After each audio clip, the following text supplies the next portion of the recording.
Dua, tiga. Assalamualaikum warahmatullahi wabarakatuh. Waalaikumsalam warahmatullahi wabarakatuh. Terima kasih atas kehadiran Bapak Ibu guru di meeting room dalam rangka RTL atau rencana tindak lanjut perencanaan berbasis proyek PKG PJOK SMA Negeri 2 Purworejo. Dalam hal ini, kegiatan berbagi praktik baik dengan judul menggerakkan komunitas belajar rancangan pembelajaran PJOK berbasis proyek dengan sport education model.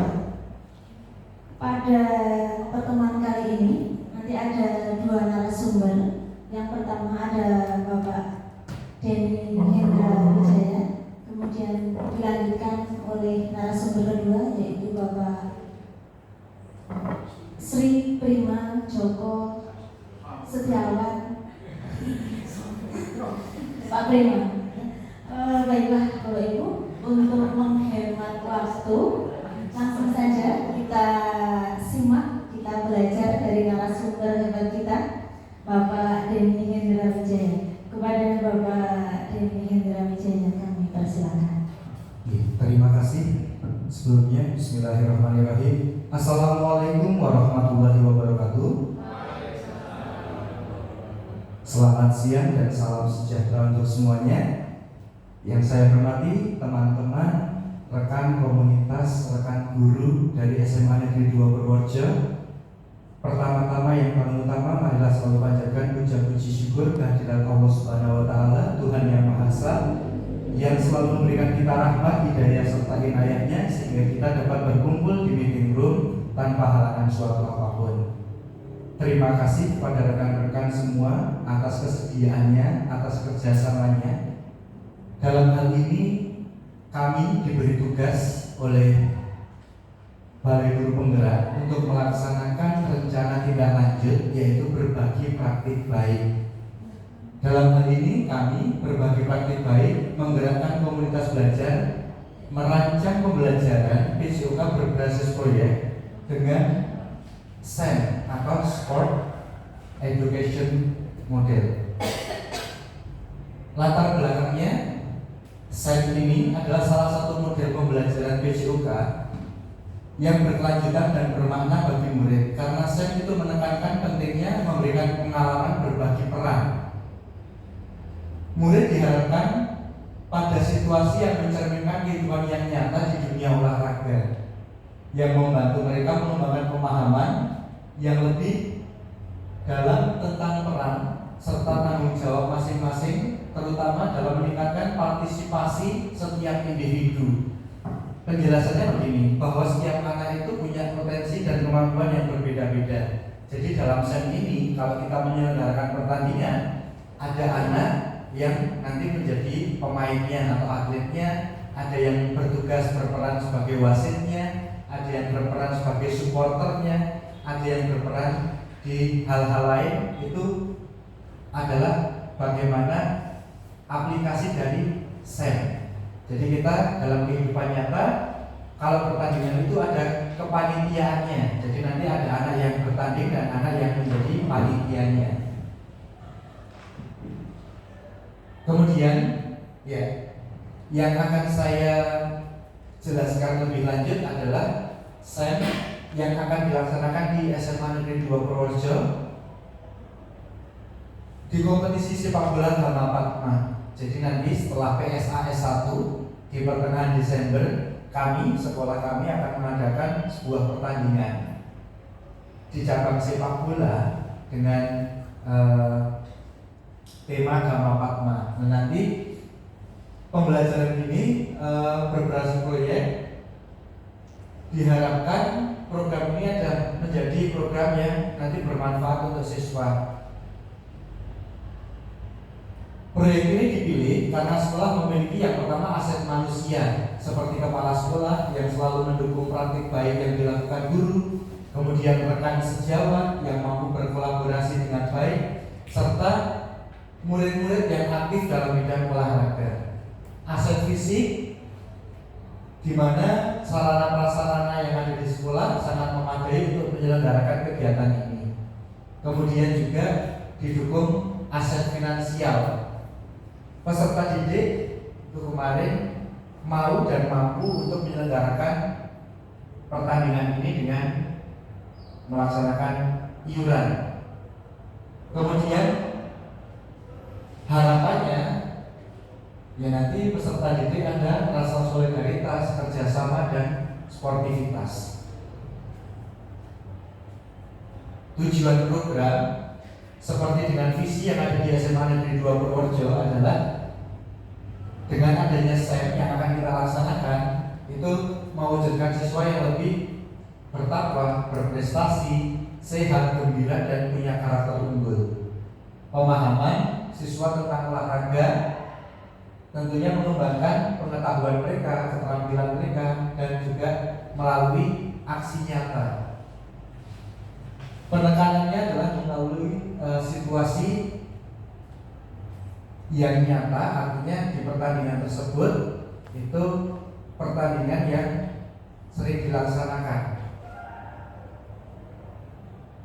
Kemudian menekankan pada kesehatan dan kebugaran peserta didiknya, meningkatkan motivasi dan keterlibatan setiap peserta didik, kemudian juga penerapan belajar aktif. Capaian yang diharapkan, yang pertama peserta didik itu nanti paham terhadap aturan-aturan yang ada di sepak bola. Kemudian keterampilan individunya meningkat. Kemudian dalam sebuah tim itu sepak bola itu mengajarkan bagaimana pemahaman teknik, taktik dan strategi. Dalam hal sikap itu nanti kita kembangkan sportivitas dan kerjasamanya. Kemudian sepak bola itu biasanya ada kapten, itu mengembangkan juga jiwa kepemimpinan. Langkahnya kemarin dari panitia OSIS MPK sudah melaksanakan meeting room atau technical meeting, kemudian sudah ada latihan, kemudian ada analisa pertandingan, kemudian menekankan sportivitas dan menetapkan peran. Nah, peran ini sesuai dengan SEM tadi, aksi nyata yang ada di lapangan, aksi nyata yang ada di kehidupan sehari-hari, bahwa nanti siswa ada yang berperan sebagai panitia, dalam hal ini OSIS MPK, kemudian menjadi peserta, ada yang menjadi pelatihnya, ada yang menjadi wasit, manajer, reporter, supporter dan sebagainya. Artinya setiap peserta didik sesuai dengan bakatnya, berperan sesuai dengan perannya. Lini masa ini akan dilaksanakan pada pertengahan Desember setelah ulangan PSA S1. Struktur program kokurikuler, peserta yang terlibat yaitu peserta didik putra dalam hal ini untuk yang atletnya, sedangkan peserta didik putri nanti juga terlibat tapi perannya berbeda. Semua peserta didik terlibat dari kelas 10, kelas 11 maupun kelas 12. Mitra dan kombel, nah ini penanggung jawab tentunya tetap kepala sekolah, kemudian kelompok belajar yang menjadi lokomotif atau fasilitator adalah komunitas praktisi sekolah yang terdiri dari guru mapel, guru kelas, tendik, mitra dalam KBS dan operator sekolah. Ini nanti saling berkolaborasi menyelenggarakan SEM. Nah, kapasitas yang ada dimiliki oleh sekolah itu yang pertama, sekolah memiliki kepala, kemudian guru, tenaga kependidikan. Jumlah guru yang ada di SMA Negeri 2 Purworejo ada 49 orang. Kemudian yang kedua, peserta didik berjumlah 928 orang. Nanti setiap kelas akan mengirimkan perwakilan sesuai dengan minat bakatnya untuk menjadi panitia, peserta, wasit, pelatih, supporter, reporter, komentator dan lain-lain. Kemudian sekolah memiliki lapangan olahraga yang cukup luas yang digunakan untuk kompetisi. Sarana dan prasarana termasuk perlengkapan yang cukup memadai, dimulai dari gawang, jaringnya ada, kemudian lapangan cukup luas, peralatan dan bahannya ada. Kemudian evaluasi ada 7 tahap. Ini nanti setelah pelaksanaan SEM, pelaksanaan pertandingan Gama Padma, itu akan ada tahapan selanjutnya yaitu evaluasi.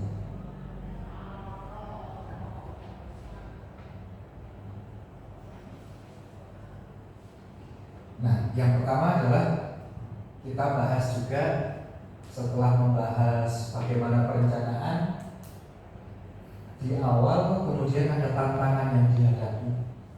Kemungkinan tantangan yang pertama pengelolaan waktu, jadwal yang padat, keterbatasan waktu ini mempengaruhi juga terhadap kelancaran pertandingan. Yang kedua faktor alam atau cuaca, kita mengingat musim ini adalah sedang musim penghujan. Kemudian yang ketiga motivasi peserta, ini tantangan yang ada di kegiatan Gama Padma besok. Yang keempat adalah keterlibatan orang tua dan komunitas. Ini adalah tantangan-tantangan yang nanti kita akan selesaikan bersama-sama. Solusi yang pertama, pengelolaan waktu, kita menjadwalkan dengan waktu yang lebih efisien dan efektif. Kemudian menggunakan pendekatan positif untuk memberi motivasi. Kemudian adanya komunikasi yang terbuka. Kemudian memberikan umpan balik dan mengadakan pertemuan dengan orang tua. Ini solusi yang kita ambil jika ada kemungkinan masalah yang timbul di atas. Terima kasih.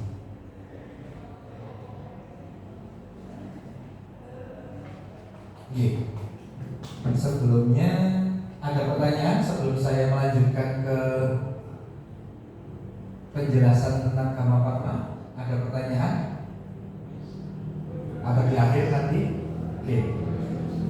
Ya, intinya kami menindaklanjuti PKG PCOK dengan melaksanakan SEM. SEM itu adalah nanti yang berdampak ke siswa.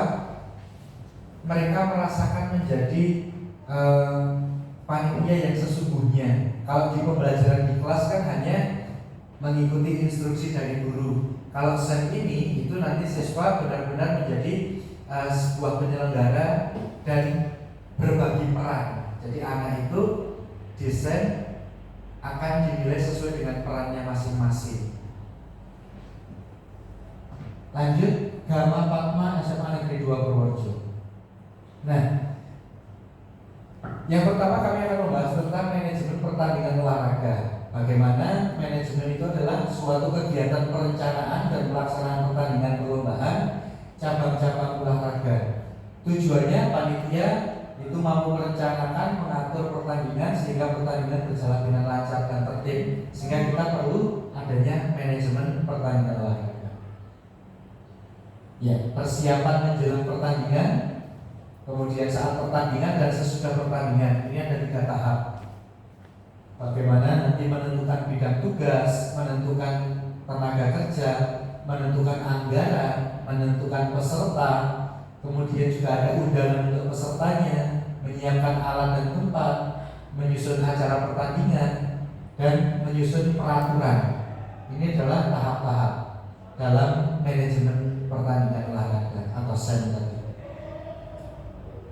Selain itu juga sesudah pertandingan ada memeriksa kelengkapan, kemudian memeriksa kemampuan dan keterampilan para petugas, mengadakan technical meeting, kemudian menentukan wasit, membuat pos yang diperlukan peserta pertandingan.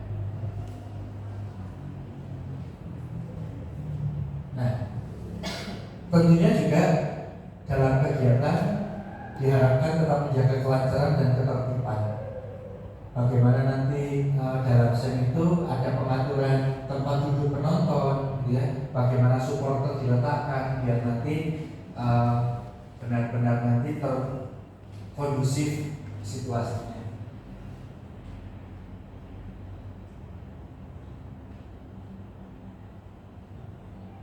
Kemudian juga yang perlu dilaporkan nanti adalah bagaimana pemimpin pertandingan memberikan laporan, memeriksa peralatan dan memberikan ucapan terima kasih kepada seluruh peserta. Sistem pertandingan adalah sistem yang dipakai dalam suatu turnamen, biasanya olahraga, yang mempertemukan setiap peserta dengan peserta lainnya secara lengkap. Jadi dalam pertandingan atau turnamen itu ada sistemnya. Kita tahu ada sistem gugur, ada sistem setengah kompetisi, dan sistem kompetisi penuh. Ya, sistem pertandingan, sistem 1 lawan 1. Sistem pertandingan di mana kedua tim mengajukan satu peserta. Sistem segitiga tourney ini diikuti oleh 3 peserta. Peserta harus bermain atau berhadapan 2 kali. Ini kayak trofeo. Jadi ada tiga peserta. Nanti tim A melawan tim B, tim A melawan tim C, kemudian tim B melawan tim C. Jadi segitiga. Ada sistem pool atau grup.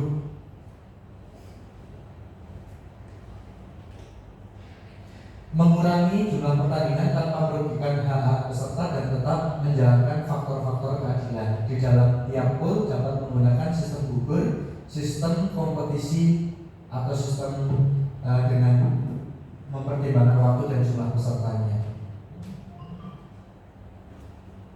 Nah, ini contoh bahkan nanti yang kita akan lakukan saat Karma Padma. Sistem pertandingan dengan sistem gugur tunggal, yaitu nanti prosesnya atau bagannya setiap tim akan bertemu 1 kali, kemudian yang menang akan lolos ke babak berikutnya. Sistem bagan gugur tunggal ini itu bisa terjadi kalau pesertanya itu 2, 4, 8, 16, 32 dan seterusnya. Kemudian sistem gugur tunggal dengan bye. Ini kalau pesertanya itu selain 2, 4, 8 atau 16 itu ada sistem bye-nya. Kemudian ada sistem gugur dengan penyisian. Ini format-format untuk sistem gugur.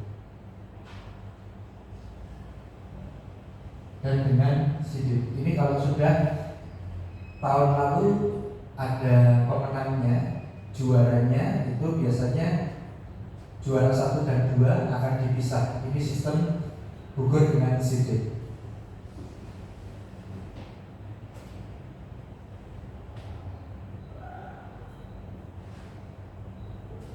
Apa ciri-ciri sistem gugur? Nanti di pertandingan Karma Padma yang akan kita laksanakan, peserta yang kalah tidak berhak mengikuti pertandingan berikutnya. Ini ciri-ciri sistem gugur.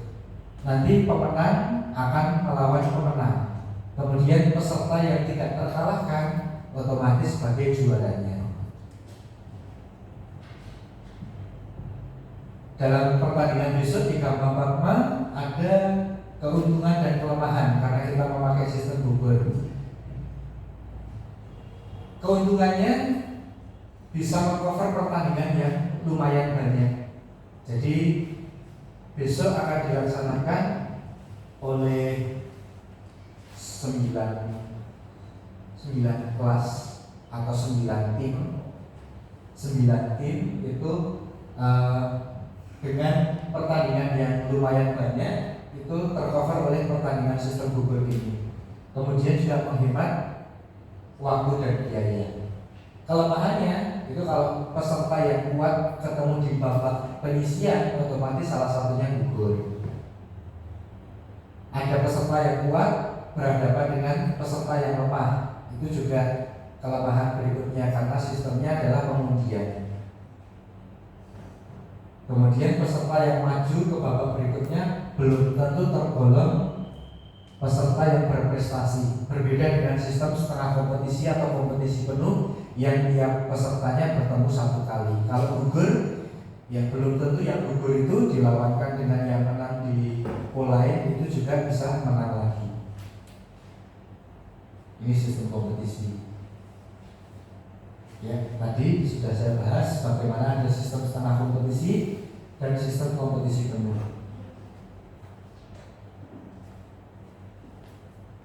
Nah, sekian penjelasan dari saya untuk RTL tindak lanjut PKG-BCOK dalam melaksanakan SEM atau Sport Educational Model. kita akan laksanakan Desember dengan melibatkan semua pihak atau semua warga sekolah, baik itu guru, karyawan maupun peserta didik. Sekian yang bisa saya sampaikan. Kemudian monggo kalau ada 1-2 pertanyaan yang akan ditanyakan, silakan Ibu. Baik, dari Ibu Cynthia, silakan.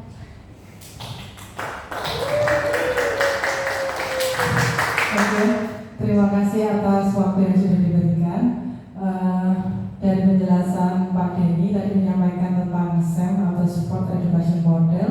Di sini dalam waktu dekat nanti di SMA Negeri 2 akan diadakan atau diaplikasikan dalam kegiatan Gama Padma, di mana nanti kegiatannya akan dipegang oleh anak-anak OSIS dan MPK. Untuk kita mencakup lebih kecil lagi supaya anak-anak bisa merasakan seperti apa itu SEM, nah, terutama di mata pelajaran PJOK. Di kelas 12 itu kan materinya permainan itu adalah sistem penyerangan dan sistem pertahanan, di mana berarti anak itu harus tahu bagaimana main yang bagus, atau saat kita menyerang bagaimana, saat kita bertahan bagaimana. Nah, dari penjelasan Pak Denny tadi, saya seperti mendapat ilmu baru tentang SEM, di mana di pembelajaran PJOK di kelas 12 tentunya itu sangat diaplikasikan nih Pak, di mana anak bisa langsung sebagai panitia, sebagai pemainnya. Tadi juga dijelaskan ada pelaksanaan sistem gugur, di situ nanti bisa disisipkan, di mana nanti misalkan di dalam satu kelas, misalkan sepak bola bisa dibagi menjadi putra, dibagi menjadi 2 tim, putri dibagi menjadi 2 tim. Sebelumnya nanti bisa ditentukan di perencanaannya tadi aturannya mau bagaimana. Kemudian masih banyak lagi sampai benar-benar tidak ada satupun anak yang tidak berperan dalam pertandingan tersebut. Jadi hampir seperti real seperti itu. Kalau kita lihat di PJOK sangat-sangat pas untuk diterapkan di pembelajaran PJOK. Kalau ini saya ingin bertanya, menurut Pak Denny, apakah SEM ini bisa diaplikasikan untuk mata pelajaran lain, misalkan untuk sosiologi atau untuk geografi, seperti itu dalam pelaksanaan pembelajaran di kelas? Begitu Pak. Terima kasih.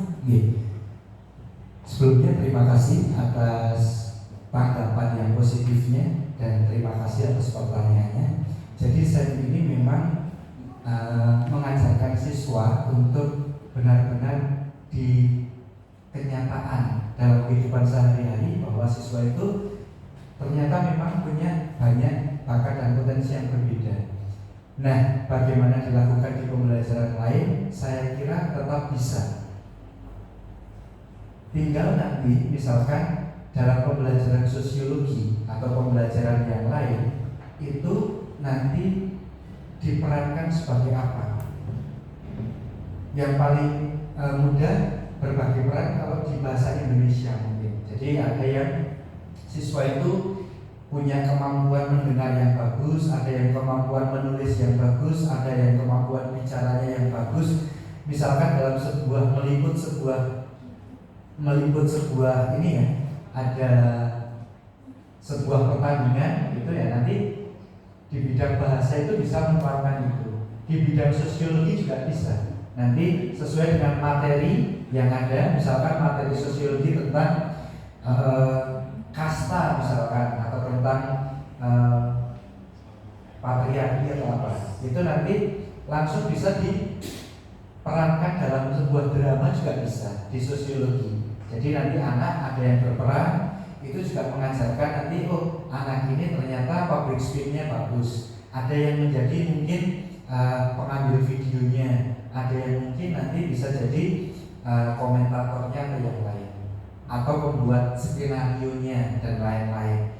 Jadi SEM ini bisa diterapkan dalam semua mapel, tergantung dengan materi yang akan diberikan. Itu menurut saya. Tapi yang paling cocok memang di olahraga, karena memang di olahraga itu membutuhkan, apalagi di sebuah pertandingan, itu membutuhkan banyak perangkat. Terima kasih atas pertanyaannya. Kemudian ada tanggapan yang lain? Cukup? Terima kasih untuk rekan-rekan, terima kasih untuk teman-teman semua yang telah bersedia untuk hadir, bersedia untuk mendengarkan dan berbagi ilmu tentang bagaimana melaksanakan sebuah model pembelajaran SEM. Saya kembalikan ke moderator. Terima kasih. Banyak kata yang salah saya mohon maaf. Wassalamualaikum warahmatullahi wabarakatuh.